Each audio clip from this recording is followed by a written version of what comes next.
Yun mga idol. So natapos na po natin mag-set up mga idol ng ating aerator. So ito po mga idol, 2 feet po yan siya or nasa 60 cm po ang aerator natin nilagay.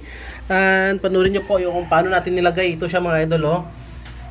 Nilagyan lang po natin ito siya. Nag-cut muna tayo ng hose. And then hinati sa gitna.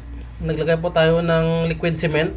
And then pinagdugtong po dyan siya mga idol. At hindi nagiging ganyan po siya mga idol. Para connected po yan siya mga idol sa another matala po.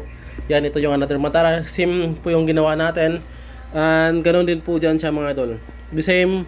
And ganito na po siyang setup natin mga idol. So first, from our aerator po mga idol, ito po yung ating aerator na umandar ngayon. Connect po dito sa 1/2 natin na PVC. Yan time, naglagay po tayo ng cap. Ito po is D4 po na PVC. Ayan, umiinit po siya. Ito po yung diaphragm niya. Same time, dahil dalawang pan ang gagamitin natin, yan, naglagay po tayo ng liter T. Ito, bago na naman po ito siya mga idol. And may controller po dito na on, off po dito sa kabila. And ito po siya mga idol, ang ginawa po natin. Dito yung ating aerator, ito sa pinakagilid. Tutulak niya po yun doon. Yan, the same time yun, may aerator tayo doon. So, tutulak niya po yun siya dyan mga idol. Yan, naglagay ulit tayo doon, tutulak niya ulit dito. The same time, ito po mga idol, tutulak niya ulit dito. Yan, umiikot po yan siya.